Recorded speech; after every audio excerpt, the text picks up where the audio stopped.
Welcome to another episode of the Divine You podcast with yours truly, Dr. A.G. Green Sr. Tag and share and tag. Let people know that another episode of the Divine You is streaming right now. Got some good stuff for you. Some more wonderful information that I want to share with you.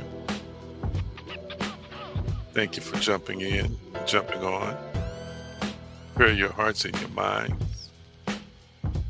It's something that is sublime and divine. Yes. I'm so excited about another day of life, another day of being, another day of existing. And not just merely existing, but mastering my world and mastering my reality on this particular day. So thankful, so grateful for you. Remember, the Divine You podcast is your gateway to uncovering the infinite power within, prepared to evolve, transform, and ascend. Don't forget to connect with me on social media for more powerful content on this subject and more. Follow me at AG Green Now on Instagram, TikTok, Facebook, and YouTube. And visit me at my online hub at theaggreen.com. That's theaggreen.com. I know you're going to be empowered as you check us out there. Let me put those up on the screen for you real quickly. At AG Green Now, as I mentioned, on social media. And theaggreen.com, as you can see in the scrolling ticker, www.theaggreen.com. I hope everybody is good today. Got a wonderful topic I want to discuss with you as I begin a new series. And I think it's going to be greatly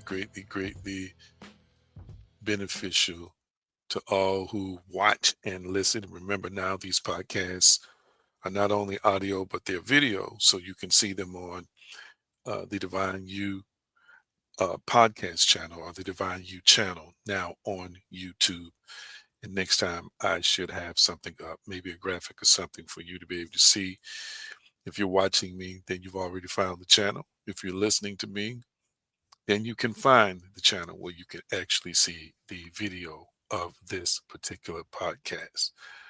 Again, excited and delighted, as always, to be with you. I want to begin the subject with you today. This episode 9. You manifest what you believe. You manifest what you believe. You manifest what you believe. I'm going to take the next couple of podcasts and have discussions with you about that. It's become commonplace, I would say, within, of course, the realm of spirituality. And when I say commonplace, I'm not saying that everything is as unified as it should be. I'm not saying that there is one singular strand of belief as it relates to a creator, source, and sustainer, who and what that is. And of course, what I'm directly referring to is the ontology of our species. There are some who believe we're just materialists, believe that. There are others who believe we're a soul and a body. And then there are other groups who believe we are a spirit who possess a soul and live in a body. So there are varying beliefs or various beliefs about our composition, whether it is bipartite or tripartite or trichotomous. I lean toward believing we are spirits who possess a soul. I believe the soul is both immaterial but also material because it connects, I believe, to the physical body. Some call the avatar I believe it is the physical construct and the physical interface, I should say, to this physical construct. But I believe that your spirit has a mind and your soul has a mind. I believe that the soul is housed within the brain, but I also believe that the spiritual mind projects into the brain and controls the interface or our connection into this physical dimension. What I want to continue to say is on this subject, many religions uh, across the strata or the stratum of religions believe that we are really spiritual beings. They believe that we have been created by a either a greater class of beings, a higher class of beings, or by an omnipotent or very powerful creator itself. And I've done some teaching on that and in my spiritual community. And this is again a shameless plug. I want you to make sure that you get a chance to visit me and become a part of our spiritual community if you should so desire to. Patreon.com/AG Great Now. The name of our spiritual community is Revolution Inc. And I discuss these uh, topics and more. We bring in experts from time to time, but we are a community that's not about religion and religiosity, but we're about spirituality. And most of us are deconstructing and detoxing from the severity, or I should say, the infection, the deep infection of religion. And religion is not spirituality, and spirituality is not religion. But many of the ancient religions of the world, and why would I refer to the ancient religions of the world? Because the ancient religions of the world, again, are filled, led, or guided by people who are spirits like you and I. I believe we are spirits of a divine God class, and therefore they are touched by the divine. They're touched by God, the creator, source, and sustainer. They have inspirations. You'll notice in religion, there are, uh, I guess I could say, singular conjoining threads or singular threads or strands of truth that exist in all of them. And when I say these strands of truth, I mean unifying strands, where many of the religions are saying the exact same things on various different subjects. This is one of the subjects where there's a lot of uniformity in terms of uh, who and what we are as spirit beings or immaterial beings who live in a physical apparatus, a physical structure, and who are part of a three-dimensional physical world. Having said all that, I believe that spirit beings such as you and I create everything we see in this world based on what we believe. Now, as far as the mechanics of how it's done, that's probably something we'll deal with at another time, either on this one of these podcasts or in my spiritual community, which I delve into all kinds of subjects. But you and I are really spirits. And then let me say this without going into too much proof today, because that would take me off the path and I wouldn't get a chance to get into more specifics of what I'm going to teach today. But there have not only been studies done, but there have been accountings and recordings of people who have died. I'm not talking about people who thought they died. I'm not talking about people who had a dream that they died. I'm talking about people who have actually died. No pulse, no heartbeat. Some not just dead for 3, 4, 5 minutes, some dead for hours, who left their bodies and remembered their experiences outside of the physical body. Uh, of course, religious texts, again, tell us that we are spirits. Religious texts, of course, uh, record or give us, at times, pre-existence before we came into the body, and then post-mortem existence, after we die. I think that there's more than enough sufficient evidence, not just from the spiritual dimension, the religious world, but also from the scientific and physical world, that we are not just this uh, physical flesh and blood. We're not just physical material. We're not just material. We are something greater than that. So spirit beings exercise and utilize faith to create and manifest anything in this world. Hebrews 11:1, a biblical text says, faith is the substance of things hoped for. It is the evidence of things not seen. My goal here is not to exegete that text in these particular podcast episodes, but I want to draw from some of these religious sources that have some spiritual components to them to give us an idea of what's been prescribed for the whole of our species. Faith is the substance, translated assurance, as the things hoped for. Hope is the expectation of something, or the expectation of something good, the expectation of evidence. It goes on to say, for it is the evidence. Evidence means it proof of things not seen.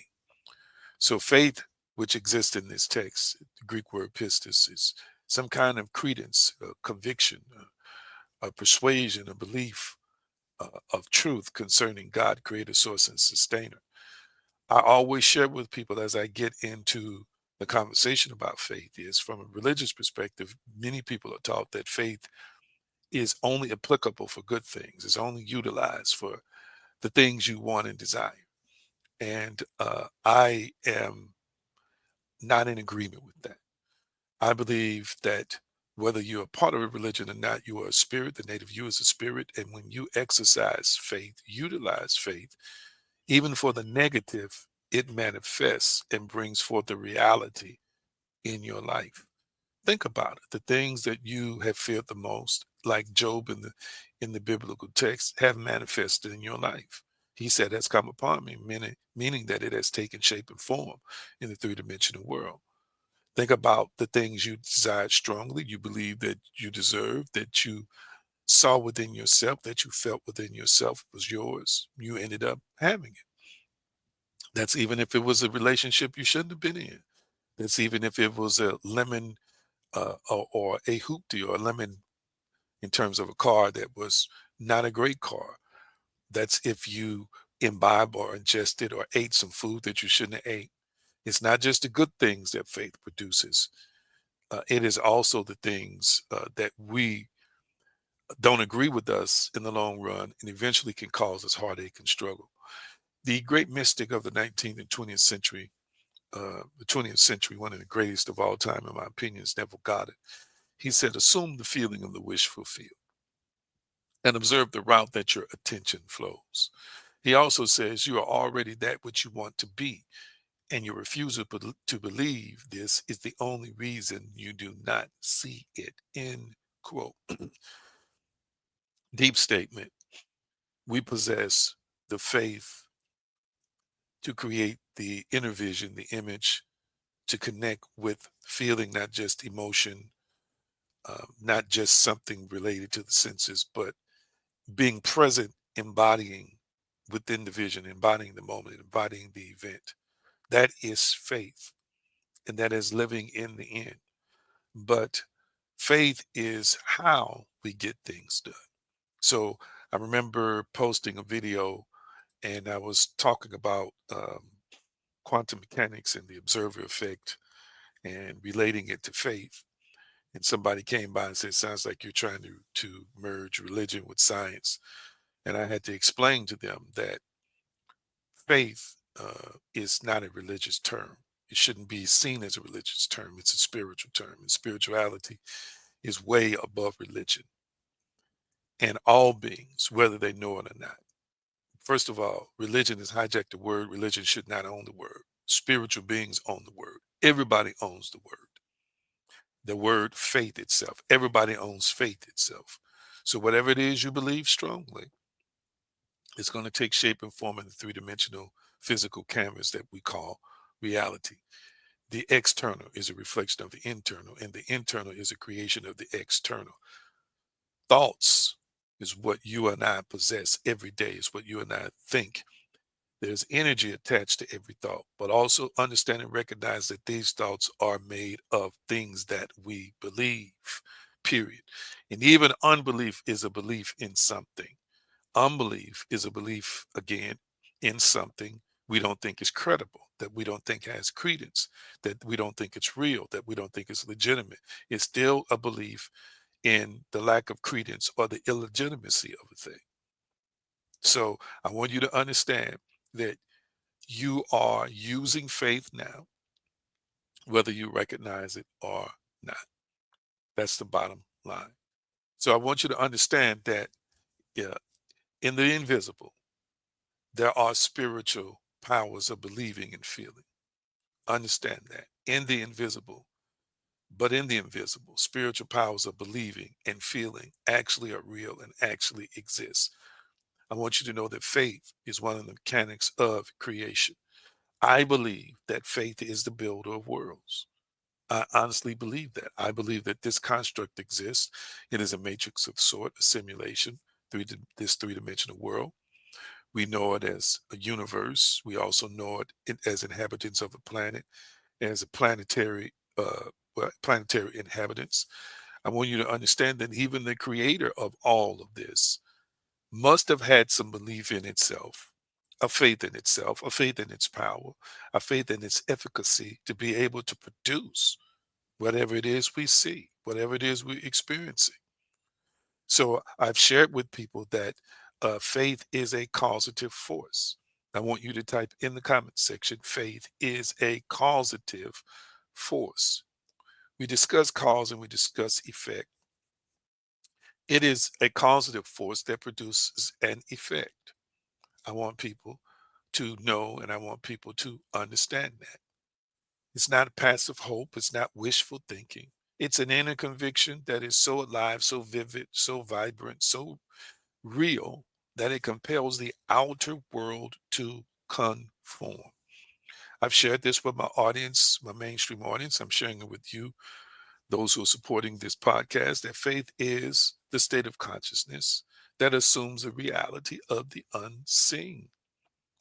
One of the people I love to highlight in teachings is Stephen Jobs. Stephen Jobs, his life, uh, being given up for adoption and then adopted by a beautiful family, dropping out of college, becoming the massive success he became, starting Apple, and then basically being kicked out of his own company and helping to kickstart, I believe it's Pixar, and just on and on and on, up until the time that he left this planet.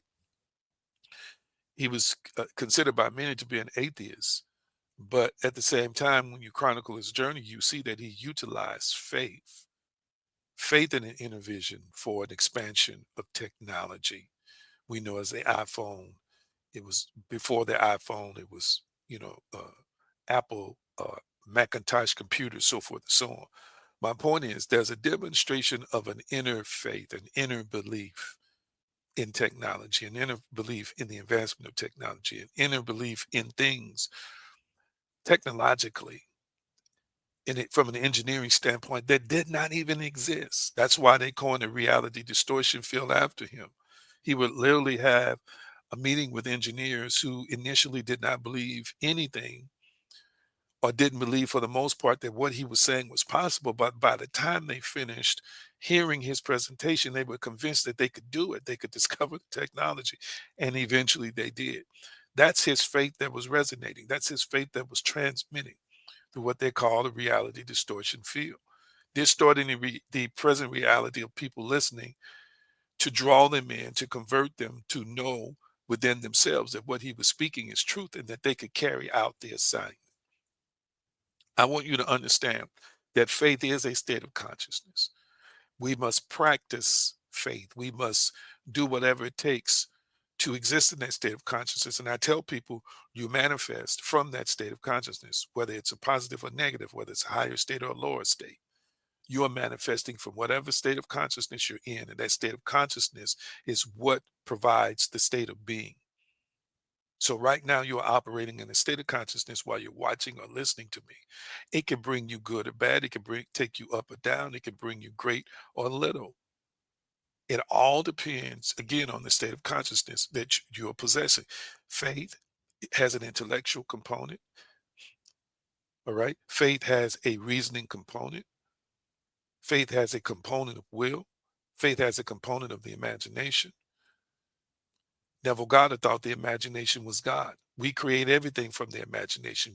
When we're exercising and utilizing faith, we, in the end, and faith always lives in the end, always remember faith is being sparked and being deployed from the imagination. It is the imagination that literally enables us to have an image or an inner vision. Many times we can feel ourselves there because we've gone there, whether it's us visiting another timeline or us, a portion of us that is advanced into the future. The bottom line is it comes from within us. All of these things contribute to your state of mind, your intellect, your thoughts, your feelings, your emotions contribute to, excuse me, the state of consciousness. It is a state of mind, but the state of consciousness, which establishes the state of being. If you're cynical, things are going to show up in your world because you believe cynicism. You believe in practicing cynicism.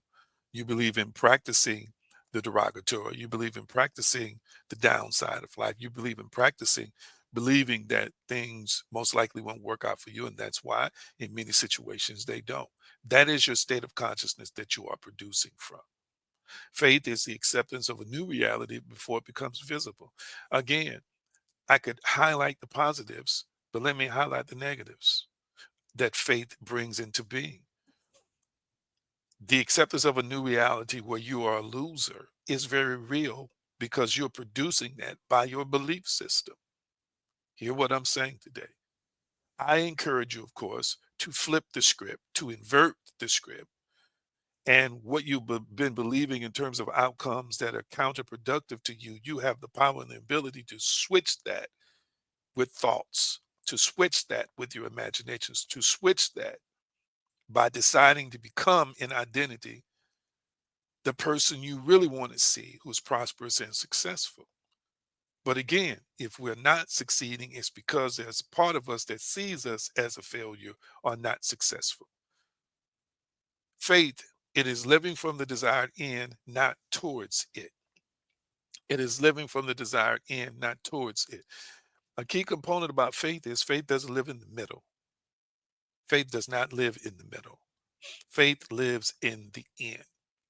And I know there's some manifestation teachers and coaches who teach you to try and manifest the middle and manifest part of the process. Listen, I'm not here to argue with anybody. I just know in my personal life and in the lives of many people that I'm connected to and the testimonials I've heard, I think it works far better when you see the end. Now, if you want to create a scene or from your imagination or script, some encounters that you have and how you skated through it or overcame it, that's fine. But just remember, as you're scripting it or imagining it, you're also creating it. Faith is not concerned about the details of how you got there. Faith is concerned about producing the finished product. So whatever it is you desire to acquire or you want to acquire that's based on your desire, remember you must live in the end. That's where faith lives, in the finished work, in the finished product of things. Last but not least, I want to say this to you. Faith is loyalty to the unseen. I'm quoting now the great Neville Goddard from Awakened Imagination 1954. He says, faith is loyalty to the unseen. It is loyalty to the unseen. And as I finish up this teaching today, I want you to understand that faith works when you're loyal to the unseen. You must understand that this three-dimensional canvas is changeable, it's malleable, it's movable. Hear what I'm saying today. It's not as solid as you think you are. One thought in knowing, to me, knowing is the highest level of faith. But one thought in knowing, exercising faith to know, for example, that you're manifesting a new house, persisting in that state of consciousness will eventually cause the three-dimensional to line up with the internal state of consciousness. And guess what? Reality, physical reality would change for you. You will literally move from wherever you live now into the new house. You've already moved in spiritually and mentally, but you'll find yourself moving your physical body and your family and physical objects into that new home. It changes. Hear what I'm saying today. And it's changing based on thoughts. based on beliefs. Jobs, people change jobs based on beliefs. People's health has the ability to improve or decline based on beliefs. So again, that what you consider to be solid, what you consider to be permanent, by faith can change. By faith will change. But you must have a loyalty to the unseen. You must have a loyalty to the unseen over the seen. Hear me. You must understand that this is carnal, this is physical. The spiritual is superior. Things come out of the spiritual dimension. This planet came out of a spiritual being. Our existence comes out of a spiritual being, and we are spiritual beings who do the same in terms of creating things. It emanates from us. So if you're caught up in what you can see, then you're going to lose because that's a linear perspective. You must think, as they would say, quantum, or as I would say, spiritual, from a higher state of consciousness. Your vision must expand beyond what you see in the natural.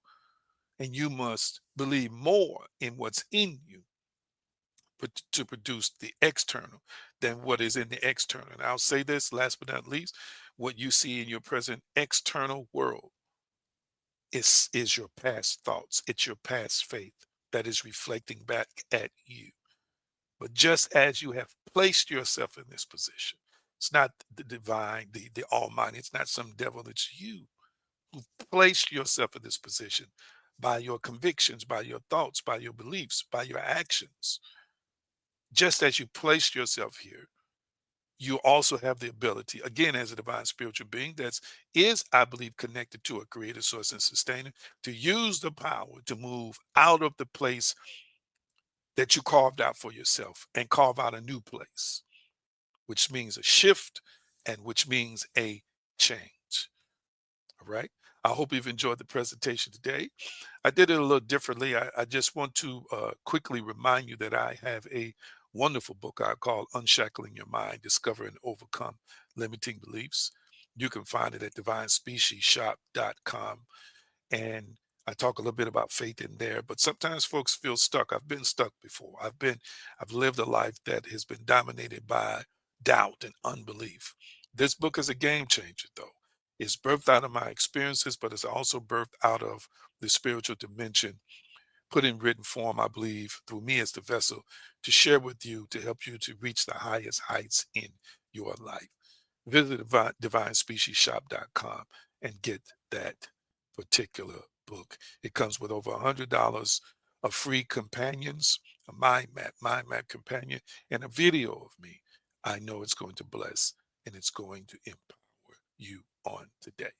Let me leave you with a power thought for your consideration, a power thought for your consideration from the great Tony Robbins. And he says, whatever you hold in your mind on a consistent basis is exactly what you will experience in your life. And what you are holding in your mind, in quote, I should say, and what you are holding in your mind, family, is not just a series of thousands and thousands of thoughts without intention or thousands of thousands of thoughts without clarity. No, what you're holding in your mind are core beliefs.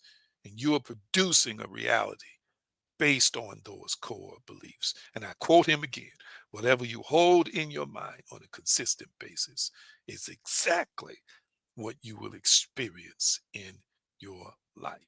End quote, Tony Robbins. Thank you for tuning in today. I'll see you all in the next episode of The Divine You with yours truly, A.G. Green. Thank you.